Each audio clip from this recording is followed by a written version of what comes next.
ഈ കുട്ടികളെ മോഷിച്ചു കൊണ്ടുപോകുന്നില്ല. ഈ വേട്ടാളിനെ എവിടെന്നെങ്കിലും ഏതെങ്കിലും പുഴുവിനെ കണ്ടുകൊണ്ട് എന്നിട്ട് അതിനെ മൺകൂട്ടിലേക്കാക്കി അതിൻ്റെ ഉള്ളിലേക്ക് ആക്കും. അപ്പം അതിൻ്റെ ഉള്ളിൽ കിടക്കുന്ന ഈ പാവം പുഴു അതിൻ്റെ തള്ളയെ കാണുന്നില്ലേ?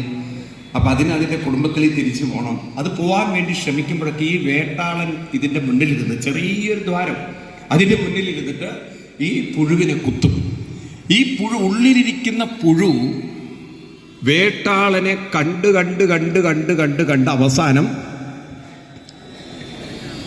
പുഴു അരതിരും. ഇതുപോലെ നിങ്ങൾ, ഈ ഭാഗവതാണ് ഇവിടുത്തെ ശക്തി. ഗുരുവായൂരപ്പൻ ഭാഗവത രൂപത്തിൽ നിങ്ങൾ പുഴുവായിട്ട് കിടക്കുകയാണ്.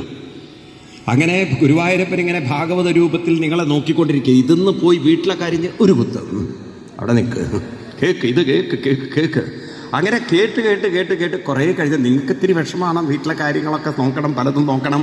ഇതിലിങ്ങനെ ഒരു കുത്തു കിട്ടിയ അവസാനം എന്തായി മാറി? നിങ്ങളാരായി മാറി? ഗുരുവായൂരപ്പനായി മാറി. അപ്പം നിങ്ങളെ ഗുരുവായൂരപ്പനാക്കി മാറ്റുന്ന ഒരു വലിയ പ്രക്രിയയാണ് ഇവിടെ നടക്കുന്നത്.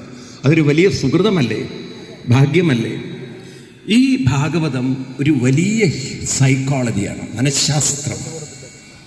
മനുഷ്യന്റെ മനഃശാസ്ത്രം ഇത്രമാത്രം ഉൾക്കൊണ്ട ഒരു ഋഷി ലോകത്തിലില്ല. അതുകൊണ്ടാണ് വ്യാസോച്ഛിഷ്ടം ജഗത്സർവം എന്ന് ഋഷിവര്യന്മാരെ പറഞ്ഞ.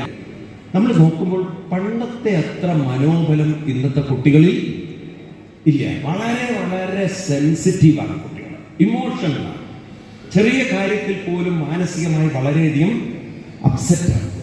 എനിക്ക് നിങ്ങളോട് പറയാനുള്ളത്, ഈ ഭാഗവതമൊക്കെ കേട്ട് അതിലെ കുറച്ച് വരികളൊക്കെ നിങ്ങളുടെ ഹൃദയത്തിൽ, മനസ്സിൽ ബൈഹാർട്ടാക്കി വെക്കണം.